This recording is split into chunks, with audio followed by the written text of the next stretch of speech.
So I found this image a while back, and at first glance, I feel like it's really easy to praise the dog for being present and just doing such a good job with that. But I just want to take a second to play devil's advocate. Do you have any idea how easy it is for a dog to be present? Dogs don't know about war. They don't know about climate change. And they have no idea about inflation.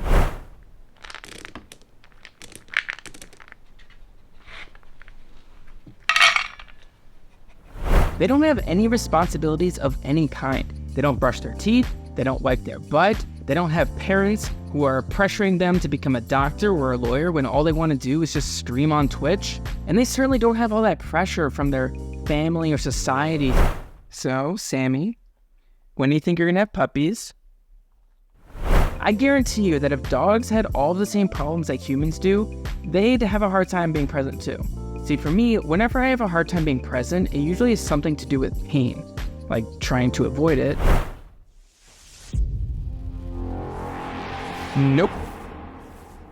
Or worrying about and ruminating on all of my past mistakes, the would-haves, should-haves, could-haves. Man, I knew I shouldn't have skipped that workout. I do not like this jawline at all. But life can be hard and complex. I mean, what are we supposed to do? Just never think about our problems? You have any idea how many times I've been reading a book and got to the bottom of the page and had absolutely no clue what I had just read? I wonder if I should start watching all the Marvel movies in timeline order. Wait, have I even been reading right now? Thoughts can be really hard to control. And it's kind of ironic because we spend so much time worrying about something that could cause us pain that we end up missing out on the moment, and now we're sad about that, which gives us more pain, and now we're thinking about that. I think it's really important to give yourself time to think and reflect. But I think where we get into trouble is where we start doing it too much or start doing it at the wrong times. Dude, I'm freaking out right now. Like, she's not returning any of my calls. Man, Taco Bell sounds pretty good tonight. Although Wendy's could also be good. I do love their nuggets. You see, before iPhones and digital cameras, you'd have to buy film to put in your camera, or you'd have to buy a disposable camera. And then when you're done taking all of your photos, you have to spend money to get them developed. And then after you pick them up, you'd have to spend time and money creating a photo album. Because it's a lot less expensive than it used to, our qualifications for what needs to be preserved as a memory has gotten really low. I remember visiting my grandpa before he passed, and he was showing me this photo album of his time in the Navy during World War II. And it was so incredible. I mean, the kind of photos that he was showing me, it looked like things that should belong in a museum. And it kind of got me thinking, you know, if I ever have grandkids and they ask to see what my life was like when I was younger, I mean, what am I going to say? Like, oh, here's a picture of a really great panini I had back in 2012. There's this photo from a while back of this older lady, and she is the only person in this photo who is just being so incredibly present and enjoying the moment. But none of those people are really enjoying the moment as much as they think they are. And don't get me wrong, I have nothing against taking photos or videos. I mean, I personally have a ton on my phone right now.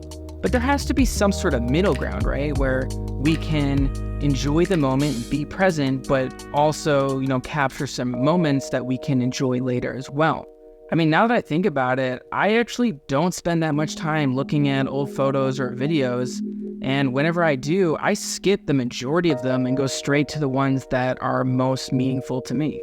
So, what is really driving this behavior? I mean, is it that we need external validation on social media so we can feel a bit better? Or is it the fear of if we don't capture the moment, then it'll be forgotten and that memory will just be gone forever? I once read that most misery comes from one of two things, either resisting change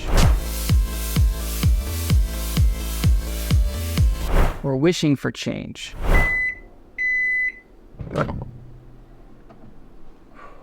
I really should learn how to cook.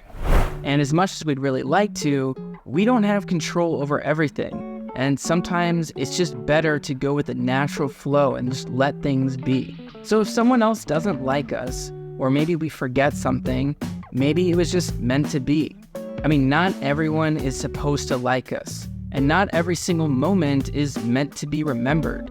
If a moment is forgotten, it still happened. It was still enjoyable, and it still counts. Now, trust me, I know this is a lot easier said than done, but I think if we can practice that, maybe it'll give us less to worry about, and then that'll help us be present. On that note, I'm going to go ahead and put this camera away so I can be more present and just enjoy the day. If you made it this far, thank you so much for watching and being present throughout the video. If you'd like to continue being present, go ahead, click on another video. I'll see you in the next one.